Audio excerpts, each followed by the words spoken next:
Eu vos cumprimento com a paz do Senhor Jesus. Aqueles que têm assento, por favor, tomem. Sentado como você está, abra a tua Bíblia em Atos dos Apóstolos, o capítulo de número 2. Atos, capítulo de número 2. Eu quero fazer menção do verso de número 44. Vai dizer assim: todos os que criam estavam juntos. Eu vou dizer de novo: todos os que criam estavam juntos e tinham tudo em comum. Glória a Deus. Nós estamos em uma série de mensagens e estudos baseados nesse texto sagrado que nós acabamos de ler, falando sobre a forma como você deve doar. E aí, a série em que nós estamos é essa: maduros para doar. E nós precisamos entender a respeito da maturidade. Nós estamos já há algum tempo falando sobre isso, aprendendo sobre isso e vivendo sobre isso. O que é ter maturidade em todos os sentidos da nossa vida, para que possamos viver uma vida plena na presença deste Deus Todo-Poderoso. E uma das formas de adquirir essa maturidade é entendendo como é que eu vou doar, como é que eu preciso doar. O texto que nós lemos está inserido em um contexto desde o capítulo de número 2. O capítulo 2 é o êxtase do momento de Pentecoste, onde aproximadamente 120 pessoas estavam reunidas. De repente, veio do céu um som veemente e impetuoso e encheu toda a casa em que estavam assentados. E foram vistas entre eles línguas como de fogo, repartidas sobre a cabeça de cada um deles. E eles começaram a falar em línguas, conforme o Espírito Santo lhes concedia que falassem. E todos, mais uma vez, todos foram cheios do Espírito Santo. E aí houve-se então uma explosão. Pedro, que não tinha tanta habilidade à fala, mas quando alguém é tomado, impulsionado pelo Espírito Santo, ele começa a exercer aquilo ou aquela habilidade que talvez ele achava que não tinha. E ele agora toma a palavra e começa a pregar, e começa a dizer o que havia acontecido ali naquela história. Verdade é que aproximadamente 3.000 almas aceitam a Cristo como Salvador naquela ocasião. E a igreja passa de aproximadamente 120 para mais de 3.000 pessoas. Houve-se então uma explosão. E a Bíblia vai dizer que todos os dias o Senhor acrescentava aqueles que iam sendo salvos, ou aqueles que iam herdando a salvação. Devido a essa explosão, as pessoas se sensibilizaram bastante, porque era necessário que a palavra fosse pregada a mais lugares, e para tal havia necessidade de dinheiro. E eles começaram a vender as suas propriedades e começaram a entregar todo o bem, tudo aquilo que tinha aos pés dos apóstolos. E eles então administravam e viam quem tinha mais, quem tinha menos, e eles distribuíam àqueles que tinham necessidade. E ninguém tinha falta de nada, e eles tinham tudo em comum. Eles se doaram, eles entregaram tudo aquilo que eles tinham, todos os seus bens, tudo aquilo que tinham, devido à ocasião e devido ao momento em que estavam vivendo. Mas o Senhor colocou um subtema dentro dessa série que nós estamos aqui pregando e aprendendo, e é sobre isso que eu quero falar dentro desse texto que nós acabamos de ler, dentro dessa história que eu acabei de te inserir. Olha o que a tua glória fez comigo. E aí eu queria que você olhasse para você mesmo e que você pensasse: o que a tua glória fez comigo, Senhor? O que a tua presença fez comigo? E só para a gente entender, a palavra glória, ela vem de kavod, e a palavra shekinah vem de presença, ou seja, a presença de Deus é representada por shekinah. E a palavra kavod é representada pela glória de Deus. Mas verdade é, e eu já disse aqui outras vezes, que aonde está a kavod de Deus, ali está a Shekinah de Deus. E aonde está a Shekinah de Deus, ali está a kavod de Deus. Pastor, eu não entendi. Aonde está a presença de Deus, ali está a glória de Deus. E aonde está a glória de Deus, ali está a presença de Deus. E eu queria que você viajasse comigo nesse momento, porque nós vamos viajar aqui na Bíblia Sagrada, mas eu queria que você viajasse na sua história, porque cada um de vocês que estão aqui, você que está conectado aí conosco, você tem uma história, você é um ser único, e a pergunta é, o que a glória de Deus fez com você? Qual foi a mudança que a glória de Deus trouxe para a tua vida? O que é que a presença do Altíssimo fez com você? Se não fez nada, algo de muito errado aqui está acontecendo. E eu vou te dizer, não é com a glória de Deus. Porque a glória de Deus, aonde a presença dele está, algo acontece, algo é modificado, algo é transformado. Se não há a presença de Deus, se não há a glória de Deus, eu jamais vou adquirir maturidade para doar. Nunca eu vou chegar neste nível. Eu vou ficar sempre na superficialidade da vida. Mas eu quero que você viaje comigo. Segundo livro de Samuel, o capítulo 6, dos versos 14 a 18, vai contar uma história. E essa história é de um homem bastante conhecido, a história de Davi, o rei Davi, que até hoje é conhecido como o maior rei que Israel já teve, maior rei que a história já conheceu. Mas nessa ocasião, a glória de Deus era representada pela Arca da Aliança. E a Arca da Aliança, aonde ela estava, algo acontecia, milagres aconteciam, batalhas eram vencidas. Mas de repente, dois homens que estavam em pecado, Ofni e Finéias, eles vão para a frente da batalha, e a função deles era de estar com a arca, porque eram sacerdotes, filhos de Eli. Mas como estavam em pecado, o povo começa a perder a batalha, a arca de Deus é roubada, Ofni e Finéias morrem, volta-se um escândalo, um barulho, dizendo que a arca foi roubada e que Israel havia perdido a batalha. Então, Eli, que estava sentado, ele ouve falar disso, e ouve os tumultos que está acontecendo, ele cai da cadeira, e devido à idade, devido ao peso, ele quebra o pescoço e morre também. A sua nora, esposa de um dos seus filhos, está prestes a dar à luz, porque ela ouve aquele barulho e ela fica agitada. Aquela criança começa a nascer às pressas, e aquela mulher também, depois que dá à luz, também morre.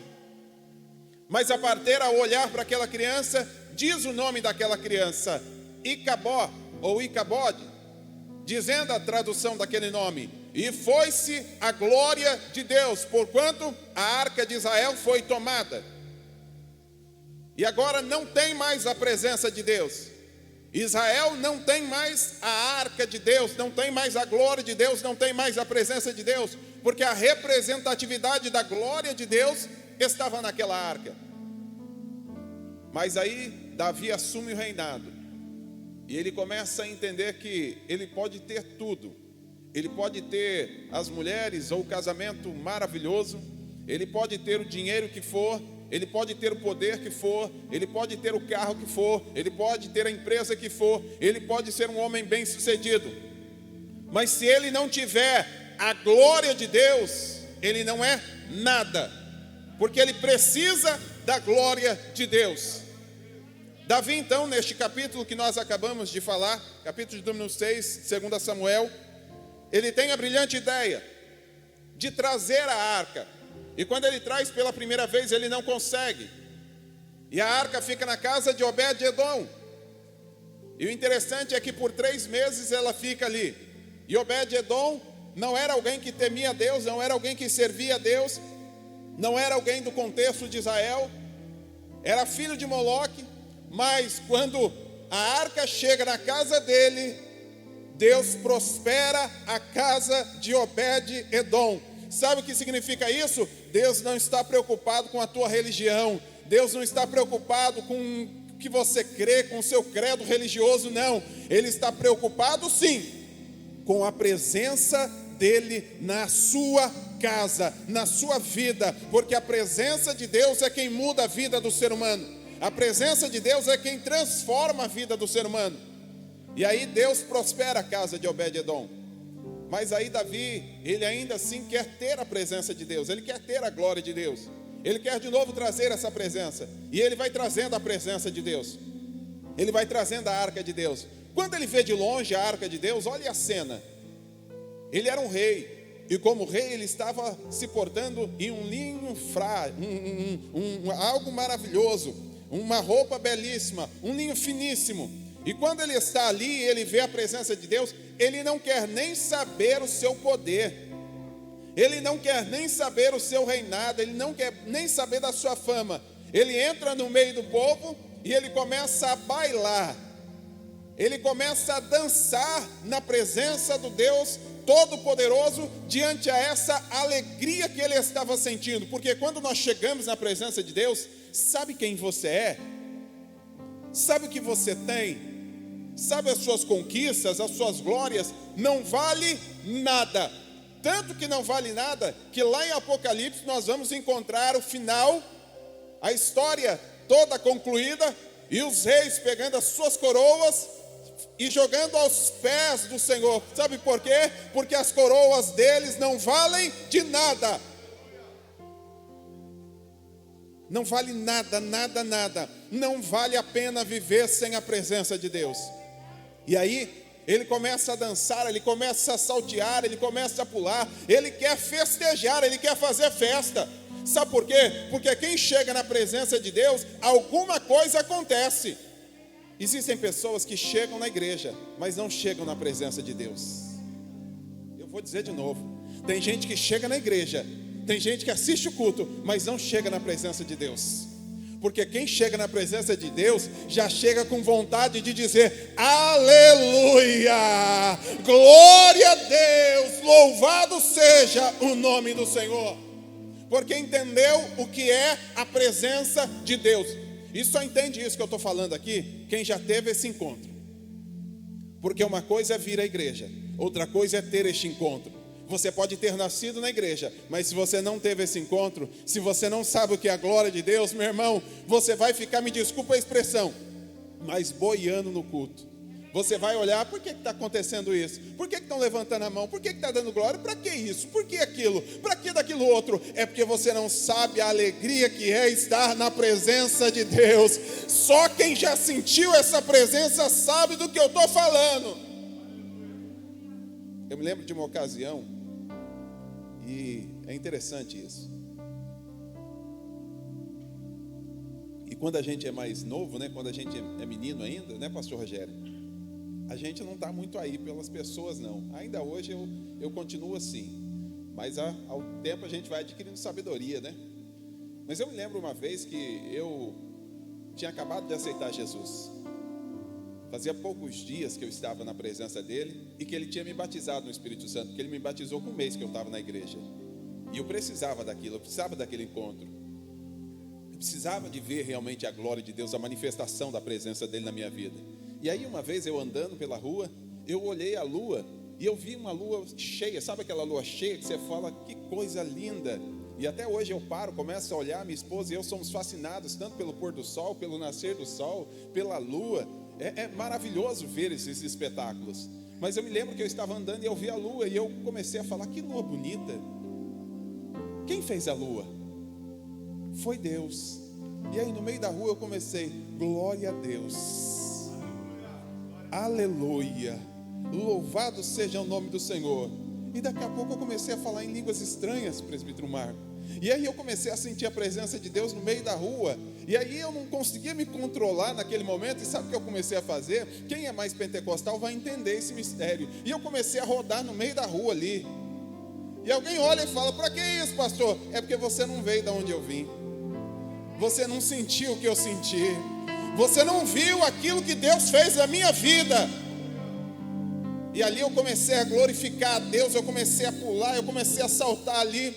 E eu me lembro exatamente desse dia, faz mais de 21 anos isso. Mas tinha um casal namorando na esquina. E eu acredito que eles olharam assim e falaram: pronto, vamos ter que chamar o SAMU. Tá doido ali. Por que tá rodando no meio da rua? Literalmente, irmão, não tô falando que eu estava sentindo a presença de Deus. Não, eu literalmente comecei a rodar. E quem é pentecostal sabe o que eu estou falando.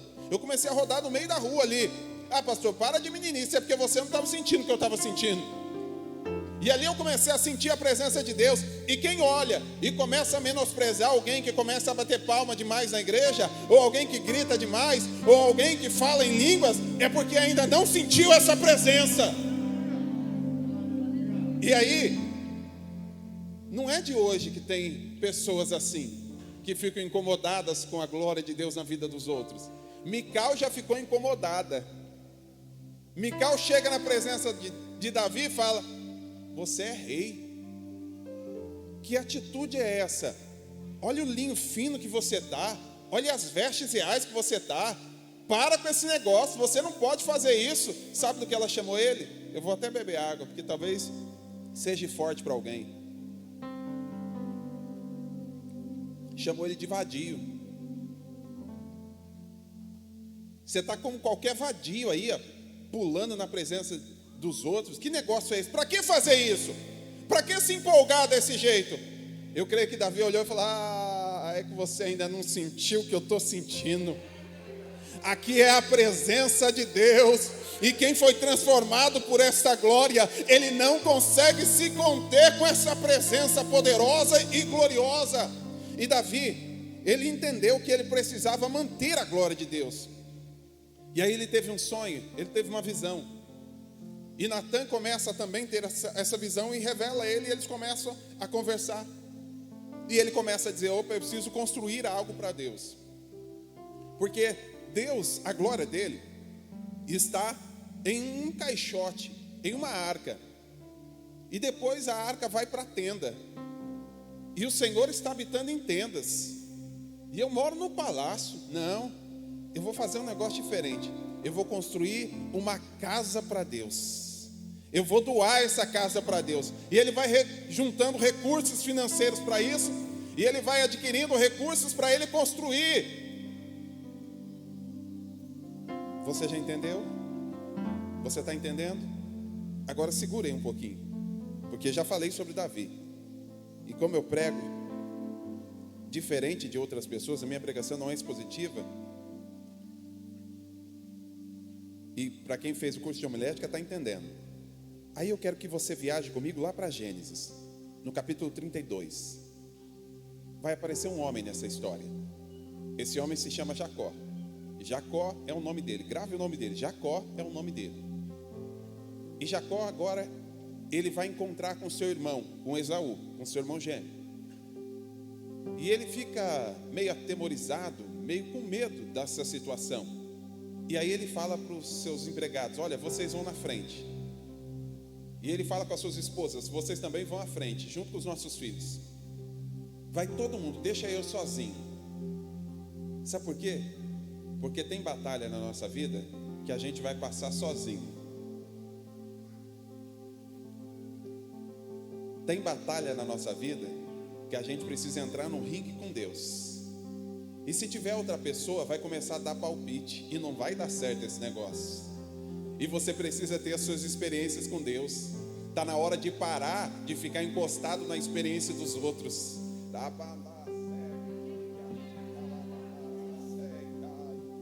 Está na hora de parar de ficar apoiando na fé das outras pessoas. Está na hora de andar com as próprias pernas. Está na hora de andar sozinho. E para você ter força, você precisa passar pelo Val de Jaboque. Porque se você não passar pelo Val de Jaboque, você não vai ser marcado por Deus. Você não vai ter experiência com Ele. Jacó manda todo mundo embora e ele fica ali sozinho. E ele não consegue dormir. De repente ele vê um anjo. E o anjo e ele começam a brigar. E ele vai brigando: você não vai sair daqui enquanto você não abençoar. Continua aqui. Tem hora que a gente ora. E parece que a presença de Deus está tão longe, né? A gente clama. Parece que Deus fica em silêncio, a gente não ouve nada. Mas está na hora de você revoltar-se com a situação que você está vivendo, não com Deus, porque Deus, meu irmão, você vai perder essa batalha. Mas se você revoltar com a situação que você está vivendo e começar a pedir para Deus mudar a tua história, aí o negócio muda de figura. E foi isso que aconteceu com Jacó. Jacó está sozinho agora, no Val de Jaboque, e ele começa a brigar com Deus ali. Ele começa a brigar e ele vai brigando, vai passando 1 hora, 2, 3 horas da manhã, 4 horas, 5 horas, a alva começa a chegar.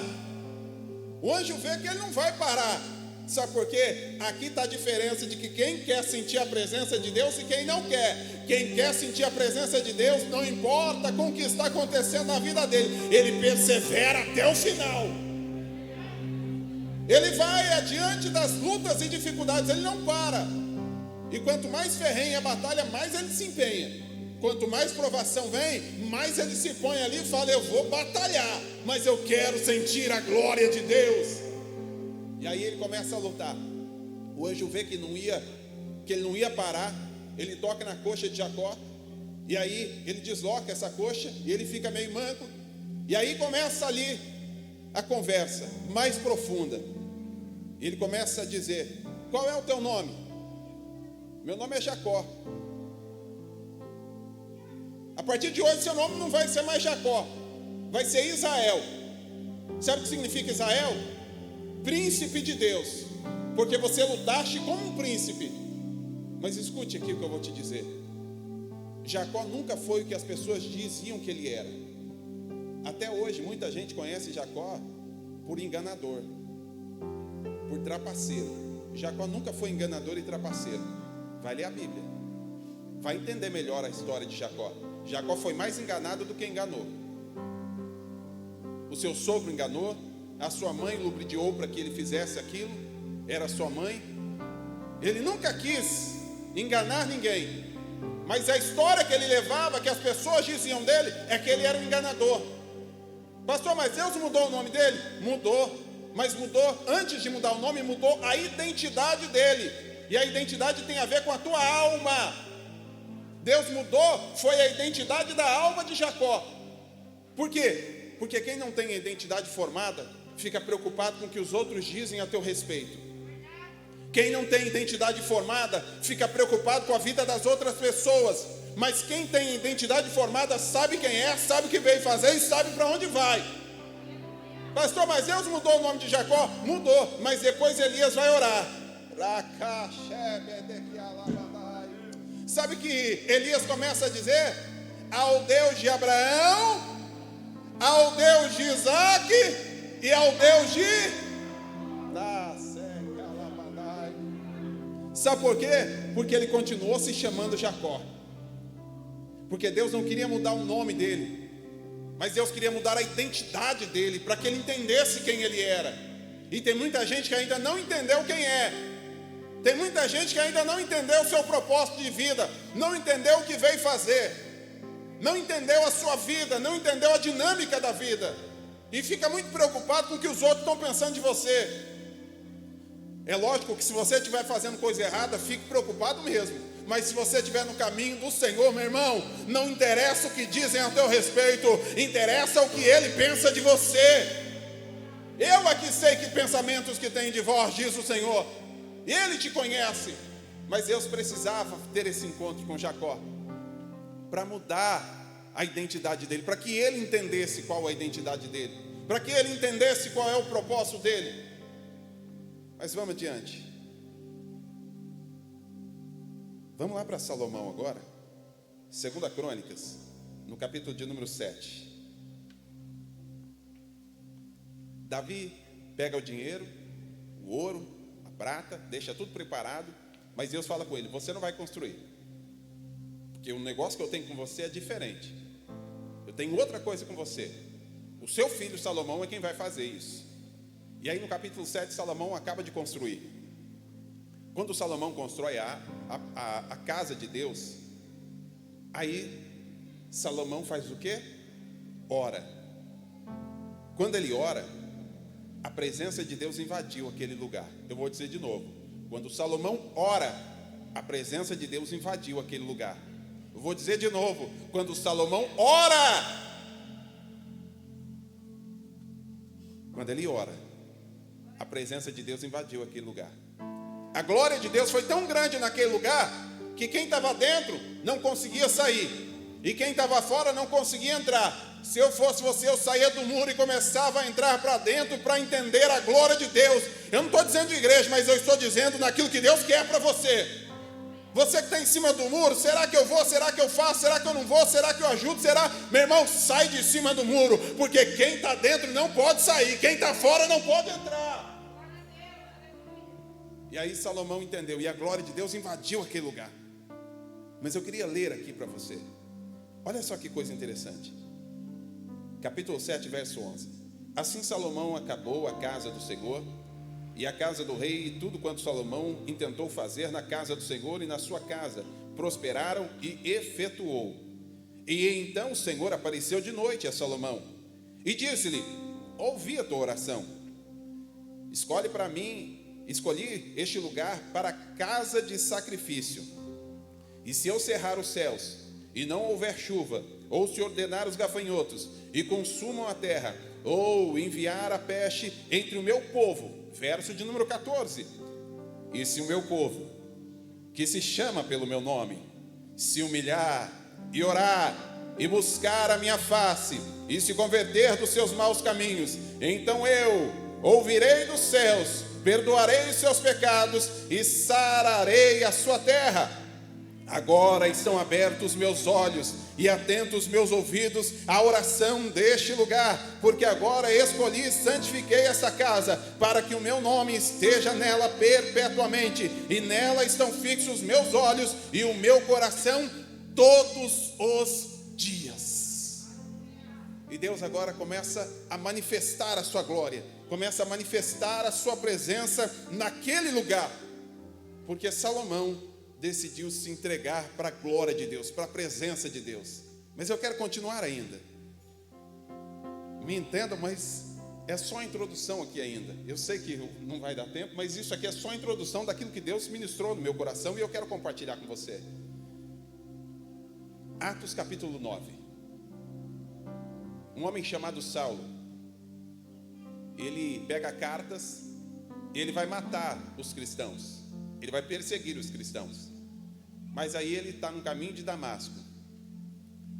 E quando a gente está no nosso caminho, e Deus se apresenta com a glória dele, o nosso caminho muda. Saulo agora começa a andar no caminho de Damasco. De repente ele vê um clarão, uma luz. E nessa luz alguém falando com ele: Saulo, Saulo, por que me persegues? E ele não entende quem é, até que então essa voz fala para ele: eu sou Jesus, a quem você persegue. E aí ele fica cego. Ele não cai do cavalo, porque não tem cavalo nessa história, mas ele cai ao chão. E quando ele cai ao chão, as duas pessoas que estavam com ele pegam ele, levam ele a um lugar, e ele agora está na casa de Ananias. E quando o Senhor Deus começa a movimentar, e ele fica cego por 3 dias, e ele começa a orar, a buscar a presença de Deus, alguém vai lá, ora por ele, e ele, as escamas dos seus olhos caem, e ele começa a resplandecer, e ele começa a ver aquilo com clareza. No começo foi muito difícil para ele. Talvez alguém olhe e fale: no final a vida dele foi mais difícil. Mas no começo foi muito difícil, porque os cristãos que ele perseguiam tinham medo dele, não davam crédito para ele, não atentavam para ele como um cristão de verdade. Era alguém que estava ali para matar, para roubar e para destruir, como inimigo da nossa alma. Mas ele vai trabalhando até que ele mostra quem ele é de verdade. E ele se entrega. E a Bíblia vai dizer quantas vezes ele esteve em prisões, em açoites, em naufrágio, quantas perseguições, quantas pestes ele sofreu.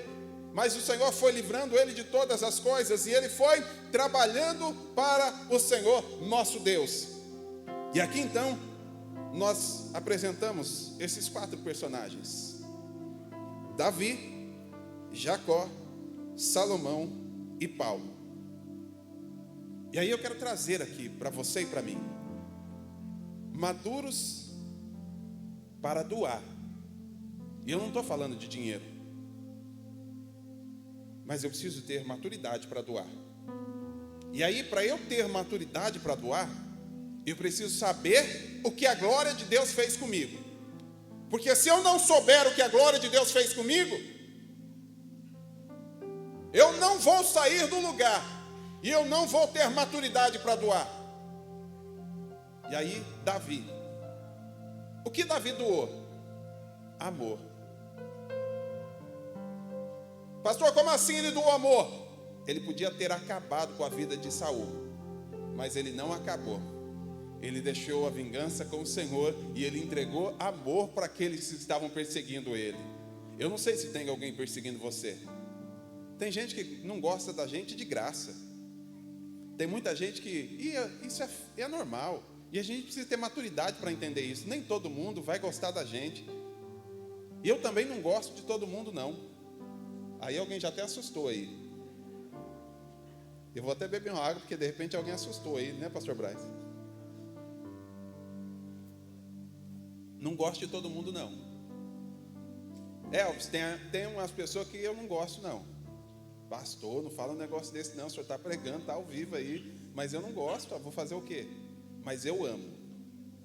E se estiver no chão, eu vou ser o primeiro a levantar. Se precisar de uma ajuda, eu vou ser o primeiro a estender as mãos. Eu não vou deixar de orar por essa pessoa, não vou deixar de abençoar essa pessoa. Apesar de não gostar, porque gosto tem a ver com opção, com escolha, com aquilo que você está todos os dias ao lado. Mas amar é independente daquilo que fazem para você. Nós temos que amar todas as pessoas. E é essa maturidade que nós temos que ter.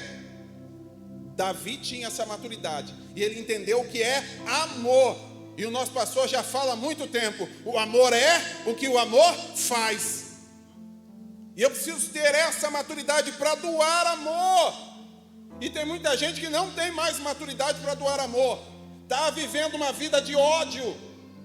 E eu vou dizer uma coisa para você. Você que não gosta de alguém, você que tem rancor de alguém, sabe quem está sendo prejudicado com isso? Você. Porque talvez essa pessoa nem sabe que você não gosta dela, nem sabe que você não ama ela, e ela não está nem aí para você, e você está vivendo essa vida de inferno, porque você não aprendeu ainda o que é amor. E eu preciso ser maduro para amar as pessoas. Eu preciso ser maduro para me doar no amor. E Davi se doou no amor. Ele se entregou no amor. Ele se envolveu no amor. E nós precisamos doar amor. E amor é com prática. É realmente mostrando aquilo que você é. Independente se alguém gosta de você ou não. Se gosta do que você faz ou não. É você estar pronto para doar amor, seja quem for. O que Jesus vai dizer sobre o amor? Sabe por que tem muita gente que não ama? E sabe por que tem muita gente que odeia as outras pessoas? Porque não tem amor próprio. Porque o primeiro amor que nós temos que ter é o amor próprio. Porque se você não tiver amor próprio, se você não se amar, você nunca vai ter parâmetro de amor para ninguém. Amar o teu próximo como? A ti mesmo. Se você não se amar, você nunca vai ter parâmetro de amor para as pessoas. Quando você se amar e souber quem você é, você vai entregar amor para as pessoas. E eu tenho uma frase que eu trago comigo. Não importa o que vem daí para cá. O que importa é o que sai daqui para aí. E o que sai daqui para aí é de verdade. É amor de verdade, não tem falsidade. 1 João 3,15. Todo aquele que odeia seu irmão é assassino. E eu não sou. Eu entendi que Jesus me tirou das trevas para a sua maravilhosa luz, a luz do Evangelho. Primeira coisa que eu preciso doar, amor. Segundo, Jacó. Jacó tinha uma rixa com o irmão dele. E ele precisava liberar perdão. Porque se ele não doasse perdão, ele não ia viver uma vida plena. E aí quando ele entra no Val de Jaboque, Deus muda a história dele. E quando ele encontra com o seu irmão, ele manda presentes para ele. Ele manda muita coisa. Muitos recursos. O irmão dele fala, não precisa não, irmão. Eu não quero esse dinheiro, eu não quero nada disso não. Deus já me prosperou, sabe por quê? O que é seu, o bicho não come, meu irmão. Não fica preocupado com o que os outros têm, não. Não fica preocupado com a vida dos outros, não. O que é seu está guardado. Assim como Deus abençoou a vida de Jacó, também abençoou a vida de Esaú. Mas ele precisava liberar perdão. Mas aí Esaú começa a conversar, e eles começam a conversar, e Jacó fala, não, por favor, aceita. Se você se agradou do teu servo, aceita isso. Até que então ele aceita, mas ele não precisava. Tem muita gente que quer comprar as pessoas. Tem muita gente que quer adular as pessoas ou bajular as pessoas com coisas, com palavras, mas é com atos. E o maior ato que nós temos que ter para doar é o perdão. E o perdão é a chave que te tira da prisão. Tem muita gente que está aprisionado com a falta de perdão. Tem muita gente vivendo uma vida miserável por falta de perdão. Eu converso com pessoas todos os dias. E não são poucos os casos que eu escuto de pessoas que foram abusadas sexualmente, pessoas que foram traídas, pessoas que foram abandonadas, pessoas que foram maltratadas, pessoas que foram ignoradas. Não são poucos os casos que eu escuto todos os dias. Todos os dias eu escuto um caso diferente.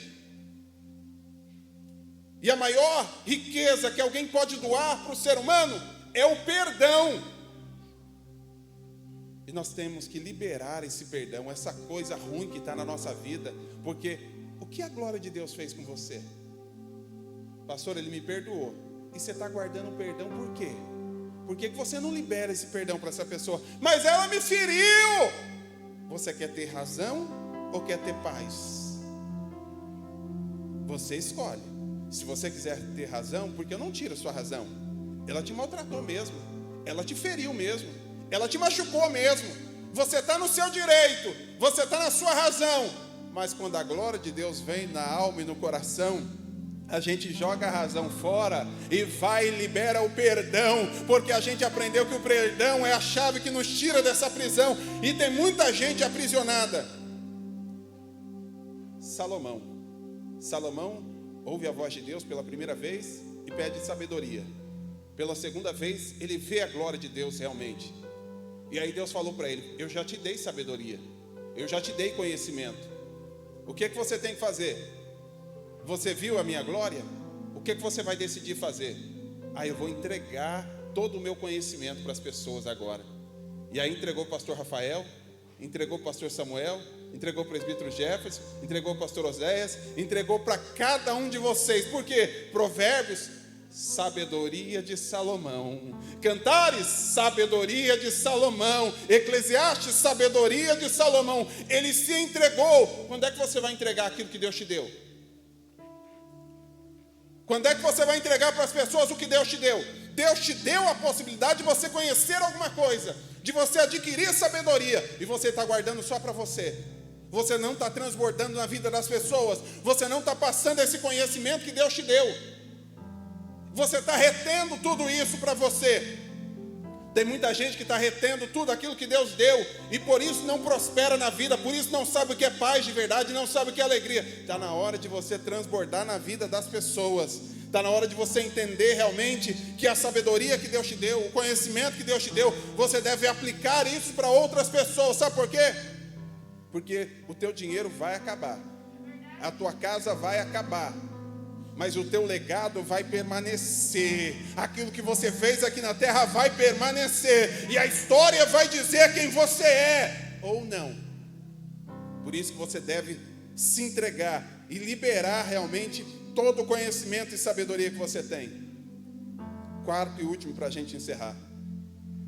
A quarta coisa que nós precisamos entregar, e eu vou repetir: amor, perdão, sabedoria ou conhecimento e renúncia.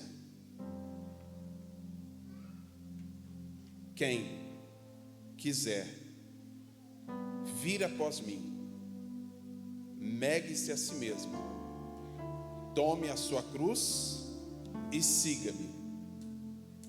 Quando é que você vai renunciar à tua vida? O pastor Rafael aqui no começo disse algo fantástico. Tem muita gente que está cheia de si mesma, mas vazia da glória de Deus, porque não aprendeu o que é renúncia.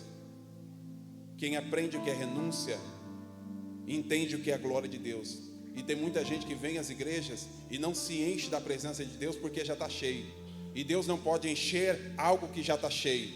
Se você já está cheio de si, cheio das suas convicções, você nunca vai ser cheio da presença de Deus. Mas quando você esvaziar de si mesmo, quando você se esvaziar das suas convicções e pedir para Ele encher da glória dele, aí o negócio muda de figura. O pastor Ricardo diz uma frase que é muito forte também: ninguém derruba o humilde. Eu vou dizer de novo, ninguém derruba o humilde. E não é humilde só de falar não, porque só de falar já deixou de ser humilde. Mas é humilde em ações, em atos, todos os dias. Ninguém consegue derrubar o humilde, ninguém. Ah, você não sabe pregar. Não sei mesmo. Mas ele, se ele quiser, ele levanta até pedra para clamar. Ah, você não sabe cantar. Eu não sei mesmo, mas adorar, esse negócio aí é comigo. Ah, você não sabe trabalhar. Não sei mesmo, mas aquele que começou a boa obra, ele aperfeiçoará. Nós precisamos ser maduros o suficiente para doar a renúncia, renunciar a nossa vida, renunciar a nossa carne, para fazer a vontade deste Deus Todo-Poderoso. Se coloque de pés em nome de Jesus.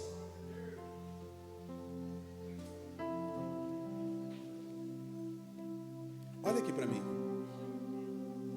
Fazem 21 anos, e vai fazer 22 agora que eu aceitei a Jesus. E eu me lembro aquilo que Deus fez comigo lá atrás. Como eu disse, com 30 dias ele me batizou no Espírito Santo. E eu vi realmente a glória de Deus. Pastor, é preciso ser batizado no Espírito Santo para ir morar no céu? Não. Isso tem a ver com o reino dos céus. Não tem a ver com o reino de Deus. O reino dos céus é para quem quer. Se você quiser, maravilha. Se não quiser, também não tem problema. Mas eu queria. E Deus me encheu com a sua presença ali naquele momento. Eu disse ontem, pela manhã aqui, no culto de homilética, finalizando o curso de homilética, o pastor Marco Aurélio, ele fez a seguinte pergunta: o que é que você quer bis na sua vida? E aí eu gostei desse negócio. E aí eu vou te perguntar: o que é que você quer bis na sua vida? Mas eu vou transportar isso para a glória de Deus. Que dia que Deus te tocou tão forte que você quer bis?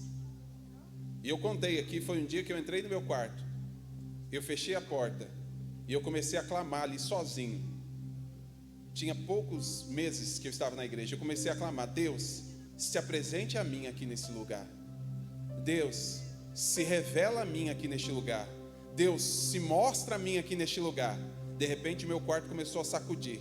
A janela da minha casa começou a sacudir. Só para quem já teve essa experiência sabe do que eu estou dizendo. O negócio foi tão forte ali que eu particularmente fiquei com medo, porque tamanha foi a glória de Deus naquele lugar.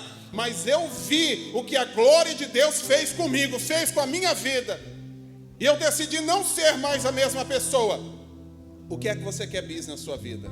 Da glória de Deus, da presença de Deus. Que dia que foi que você foi num culto e Deus te marcou de forma diferente? Que dia que você foi batizado no Espírito Santo e você começou a falar em línguas? Que dia que Deus te usou com profecia? O que você quer bis? Tem unção aqui neste lugar. Tem glória aqui neste lugar. E a pergunta é: você quer? Se você quer, fecha os seus olhos aí. Comece a orar. Comece aí a orar. Vai orando, não espera a minha oração não.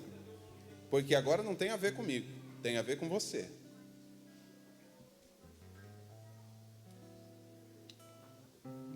Tem a ver com você agora. Tem a ver com você. Tem a ver com você e com a presença dele. Tem a ver com você e com a presença dele. Começa a clamar aí a presença dele. Começa a buscar a presença dele. Você que não fala mais em línguas estranhas, começa a falar: pastor, mas eu não estou sentindo. Para sentir precisa falar. E para falar vai sentir. Se você não falar, você não vai sentir nunca.